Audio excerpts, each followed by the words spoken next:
नमस्कार मंडळी. आज असा दत्त जयंती आणि सगळीकडे जिथे जिथे दत्त मंदिराचं तिथे सगळीकडे दत्त जन्मोत्सव साजरा होता असा. तर आम्ही पण ठरवलं की आमच्या गावात एक मंदिर असता कापडोसला, तर तिथे आपण जाऊया आणि दर्शन करून येऊ एवढा ठरूनच आम्ही बाहेर पडलेलो. तर योगायोग इतकं चांगलं की लेक शाळेतनं गेल्यानंतर आपण 5 वाजता जाऊया असं ठरवलं. दत्त जन्माचं वेळ होतो 6 वाजता. आम्ही दर्शन करून लगेच येणार होतो, पण काहीतरी झाला, कामं झाली आणि थोडंसं उशीर झालं आमका जाऊक. तर म्हटलं ठीक असा जाऊया आणि चालत जाणार होतो, तर म्हटलं उशीर होतो तर रिक्षान जाऊया. रिक्षान गेलो आणि बरोबर वेळेत पोचलो दत्त जन्माच्या. आणि नुसतं नमस्कार करून येणार होतो, तर सगळं दत्त जन्म सोहळो अनुभवूक मिळालो आमका. इतके प्रसन्न वाटला ना दत्त जन्माचं सोहळं अनुभवून, तर तुमकासुद्धा ती अनुभूती मी देतले. तर त्याच्यामुळे व्हिडिओ शेवटपर्यंत बघा. आणि छान सुंदर दत्त जन्माची कथा, आम्ही गेलो तिथे तर कीर्तन चालू होता आणि बरोबर आम्ही वेळेत पोचलो आणि त्या दत्त जन्माची कथा पण आमका ऐकायला मिळाली. कीर्तनकार सदाशिव पाटील म्हणून एक तरुण पोरगो असा, त्यांनी अतिशय सुंदर कीर्तन केलेलं आहे. तर त्या कीर्तन पण आणि दत्तजन्माची कथा पण तुमका आजच्या व्हिडिओमध्ये बघू मिळते. तर व्हिडिओ शेवटपर्यंत नक्की. आणि दत्त जयंतीच्या दत्तजन्म सोहळ्याच्या सगळ्यांका खूप खूप शुभेच्छा. गुरुदेव दत्त सगळ्यांची इच्छा मनोकामना पूर्ण करोत हीच दत्तचरणी प्रार्थना. कृष्ण सांगतोय, तू म्हणाले मला हात केव्हा मारलीस? ती विचारात पडली. तू पहिल्यांदा कुणाकुणाला हात मारली आठव? सगळ्यात जे बसले भाऊजी सगळ्यांना हात मारली. पितामहा भीष्माला हात मारली, अमुक सगळ्यांना हात मारली. आणि कोणी ज्यावेळी तुझ्या मदतीला सांगता आणि नियम सुद्धा सांगतो, आपण जी संपत्ती मिळवतो त्याच्यावर अर्ध्यापेक्षा अधिकार जास्त कुणाचा असतो? राजाचा असतो बरं का. त्यानं मागल्यानंतर दिलं पाहिजे.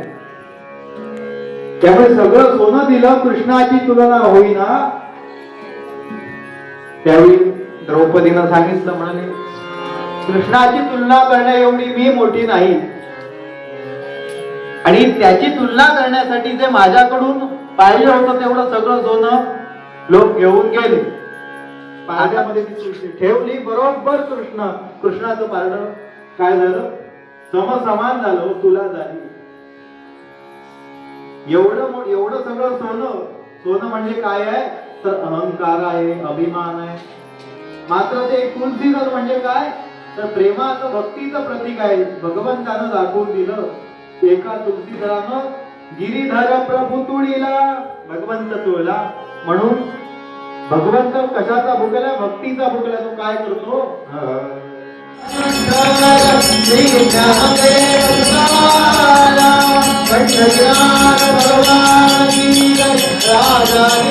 प्रभु रामचंद्र भगवान की जय, गोपाल कृष्ण भगवान की जय, समसंत की जय, मंगलमूर्ति मोरया. पाहिला आम ऐसा पतिव्रता पाहिला.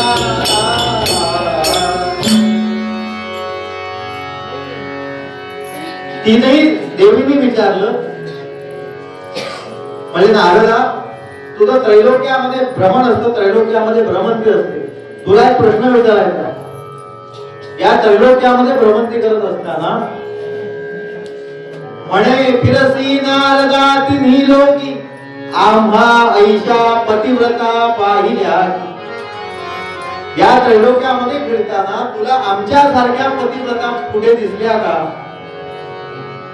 असं म्हटल्यानंतर नारद हसले. तुमच्या सारख्या म्हणजे आमच्या एवढ्या, तुमच्या एवढ्या? तुम्ही काय पतिव्रता आहात असं तुम्हाला वाटतं? तुम्ही भ्रमामध्ये आहात. या जगताच्या पाठीवर म्हणाले एकमेव पतिव्रता आहे जी तुमच्यापेक्षाही श्रेष्ठ आहे. असं शब्द ऐकले मात्र आणि या संतापल्या. यांना अपेक्षित काय होतं नारदाकडून? की नारद सांगेल नाही तुम्ही सगळ्यात मोठ्या पतिव्रता आहात, पण तू नारद आहे. तो नारद म्हणाले तुमच्यापेक्षा मोठी पतिव्रता या जगामध्ये आहे. कोण? अत्रि ऋषींची अनुसया भार्या. या जगाच्या पाठीवर मी ज्यावेळी फिरत भूतलावर गेलो, त्या अत्रि महामुनींची पत्नी अनुसया, नावातच आहे अन असूया, कुणाबद्दलही असूया नसणारी अशी ती अनुसूया. आत्यात्यशील, पाहुण्यांचं आदर स्वागत करणारी आणि पती परमेश्वर मानणारी, तुमच्यापेक्षाही श्रेष्ठ आहे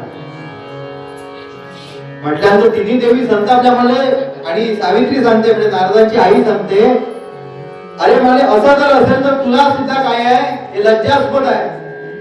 तुझ्या आईपेक्षा सुद्धा कोणतीही मोठी पतिव्रता आहे, हे तुलाही लज्जास्पद आहे. नारदांना समजलं यांना कुठल्या विषाणूची बाधा झालेली आहे. नारद विचारू लागले, म्हणाले तुम्हाला अपेक्षित काय आहे? आम्हाला अपेक्षित काही नाही म्हणाले. त्या पतिव्रतेचा पातिव्रत्याचा भंग झाला पाहिजे आणि या विश्वाच्या पाठीवर आम्हीच पतिव्रता सिद्ध झालो पाहिजे, असं काहीतरी नाही.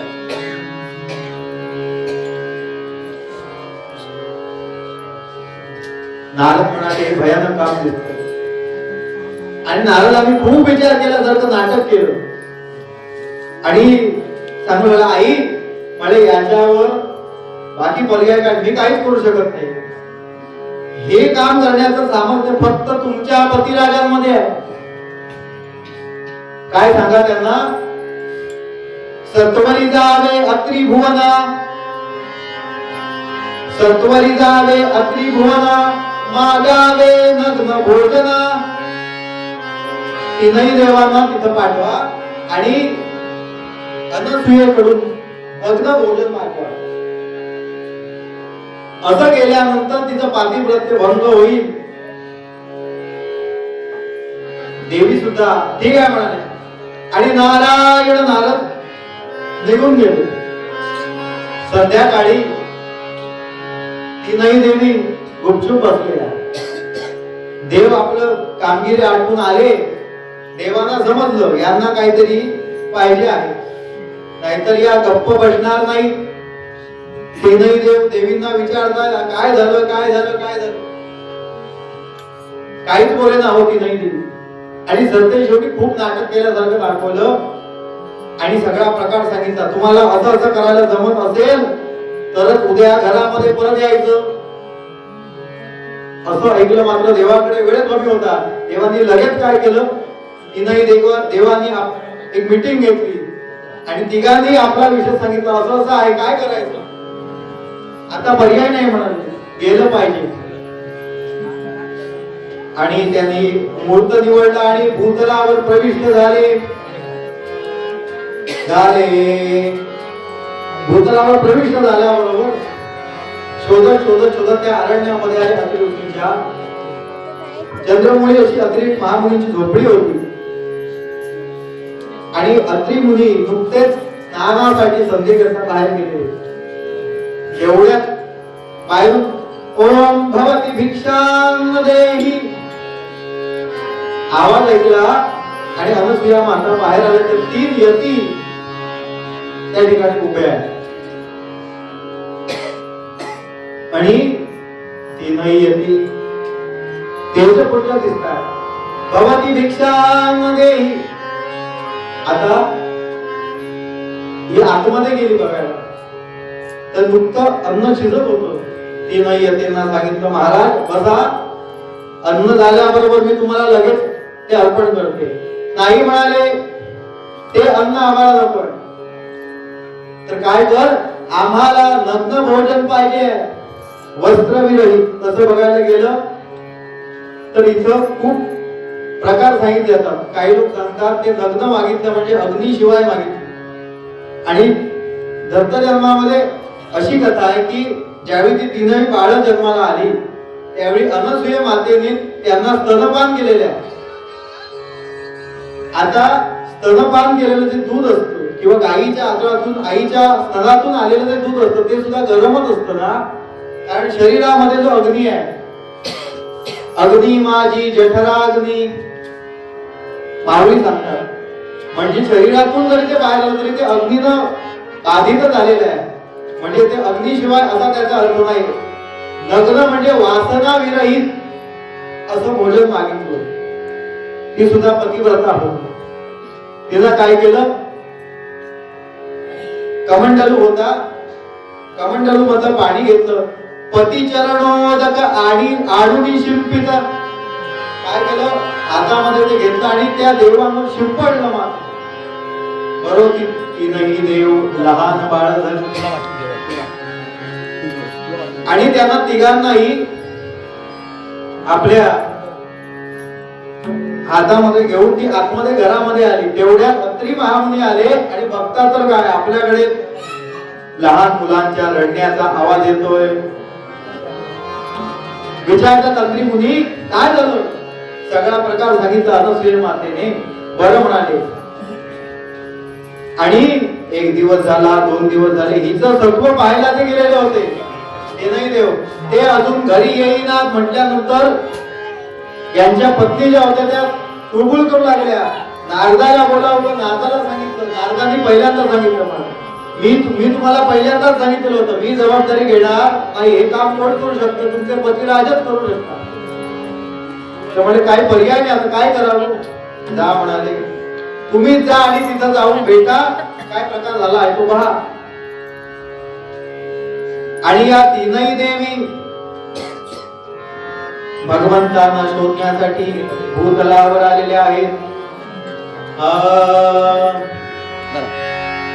अत्री ऋषींचा आश्रम शोधून काढला आणि अत्री ऋषींच्या आश्रमात बघितलं तर आतमधून लहान मुलांचा रडण्याचा आवाज उद्या बाहेर उभ्या राहिल्या आणि तीनही देवी उभ्या राहिल्या. त्या सांगतात आमचे पतिराज इथं आले होते, त्यांना न्यायला आम्ही आलो. असं म्हटल्यानंतर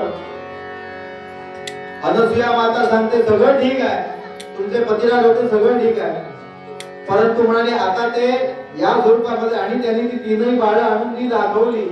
म्हणाले याच्यातले तुमचे कोण आहे ते उचलून घ्या. मग काय परिस्थिती झाली असेल हो त्यांची. मग सावित्री उचले कारण तीनही बाळ जे होते एकसारखे दिसणारे, कुणी कुणाच्याही पतीला उचलून घेतलं म्हटल्यानंतर मोठी पंचायत झाली हो त्यांची. काय केलं यांना त्यात ते आपले पतिराज ओळखता येईल ना. आणि सरते शेवटी शरण आले कुणाला, अनसूया मातेला. जैसे होते होते अमुते पती,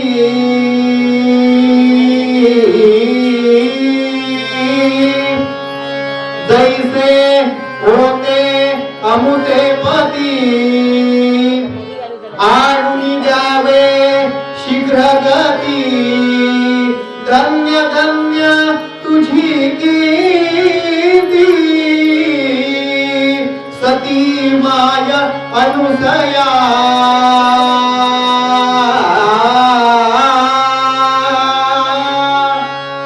अनुसयाच्या चरणाला पकडलं आणि सांगू लागले खूप खरी पतिव्रता आहे, मान्य केलं. आणि अनसूयेने दयाबुद्धीनं त्यांच्याकडे पाहिलं आणि पुन्हा ते जलोदक घेतलं आणि तीनही देवांवर शिंपडलं. पुन्हा देव आपल्या मूळ रूपामध्ये आले आणि देव अनसूयेवर प्रसन्न झाले आणि अनसूयेला विचारले तुला काय पाहिजे.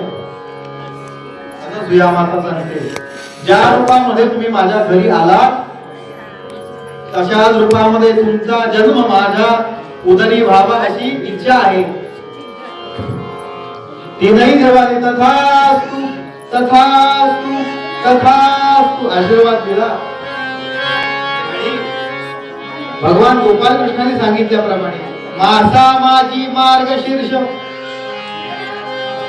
भगवंतांनी ज्या विभूती सांगून ठेवल्या आहेत त्यामध्ये मास म्हणजे महिन्यामध्ये मी कुठल्या महिन्यामध्ये जास्त आहे तर मार्गशीर्ष महिन्यामध्ये, त्यामुळे आपले उपास व्रत वैकल्य या महिन्यामध्ये जास्त आहे.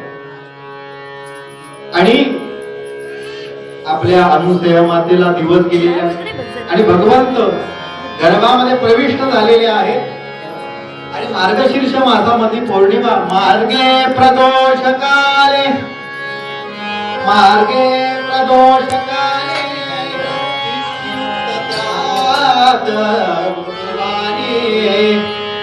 अत्रि गृही अवती राम राम राम हरे हरे राम राम राम राम सीतापते राम राम राम राम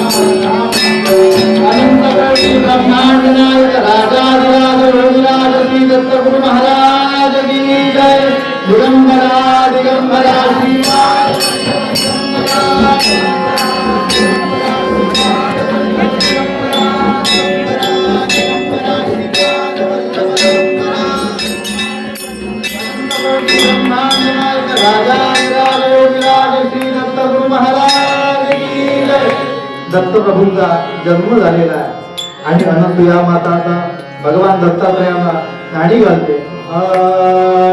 नाणी नाणी त्या निर्मला ते नाणी हो, नाणी नाणी त्या निर्मला ते नाणी हो, नाणी नाणी त्या नाणी तुझ्या भाग्याची तोडमान, भाग्याची तोडमान, भाग्याची तोडमान. भगवंताला नाणी घालतो. गोविंद घ्या कुणी गोपाल घ्या, गोविंद घ्या कुणी गोपाल घ्या, गोविंद घ्या कुणी गोपाल घ्या, गोविंद घ्या कुणी गोपाल घ्या, गोविंद घ्या कुणी गोपाल घ्या, गोविंद घ्या कुणी गोपाल घ्या, गोविंद घ्या कुणी गोपाल घ्या, गोविंद घ्या कुणी गोपाल घ्या, गोविंद घ्या कुणी गोपाल घ्या, गोविंद घ्या कुणी गोपाल घ्या, गोविंद घ्या कुणी गोपाल घ्या, गोविंद घ्या कुणी गोपाल घ्या, गोविंद घ्या कुणी गोपाल घ्या, गोविंद घ्या कुणी गोपाल घ्या, गोविंद घ्या कुणी गोपाल घ्या, गोविंद घ्या कुणी गोपाल घ्या.